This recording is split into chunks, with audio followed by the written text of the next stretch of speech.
Voilà, c'est avec l'invité d'honneur Charlie Ferry que je vais passer une partie de la matinée ce mercredi à Sainte-Croix. Je vais juste demander à Charlie de se présenter.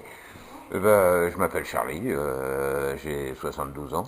Je fais ce métier de sculpteur sur fer depuis 96, euh, dans un village du Tarn que vous connaissez tous certainement, Cordes-sur-Ciel.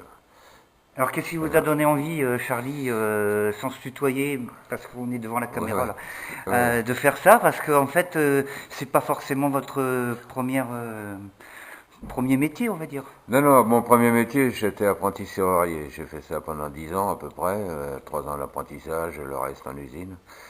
Et puis un jour j'en ai marre, je suis parti quoi, parce que je pouvais plus travailler pour quelqu'un. J'étais enfermé, bon, c'était l'époque après 68. Oui, je me doutais bien un peu, ouais. Donc je suis parti dans les Cévennes déjà. Je suis resté quelques mois là-bas. Après je suis parti dans l'Allier, je suis parti dans le Puy-de-Dôme. On s'est baladé un petit peu. Et je me suis mis à faire du cuir.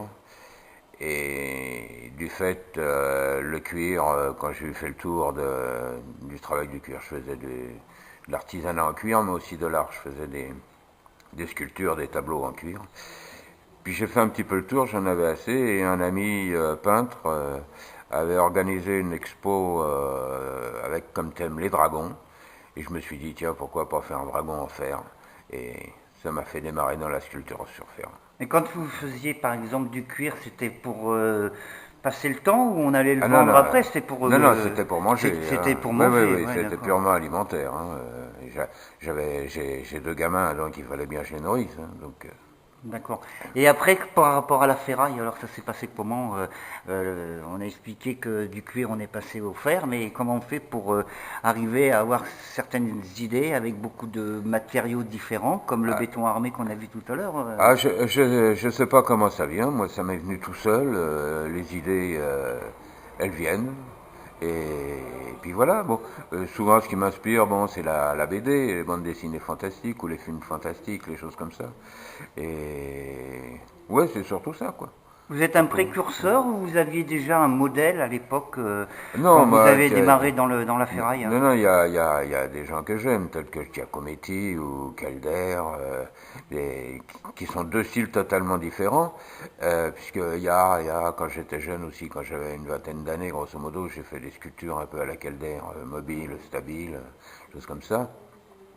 Mais, je crois que c'est surtout Giacometti qui m'a inspiré dans ce sens-là, quoi. Et de votre côté, au vu des expositions que vous faites, vous avez trouvé une petite relève derrière vous là?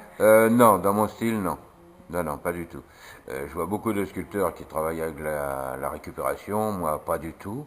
Il y en a d'autres qui travaillent comme moi avec du fer absolument neuf, mais c'est des styles très très différents, quoi. Très très différents. Eh bien, merci de ta présence, parce que là maintenant on termine l'interview, je te tutoie de nouveau. Euh, Et puis, mesdames, mesdemoiselles et messieurs qui venez au Salon des Arts, vous aurez devant vous un précurseur. Voilà. À bientôt, Charlie. à bientôt.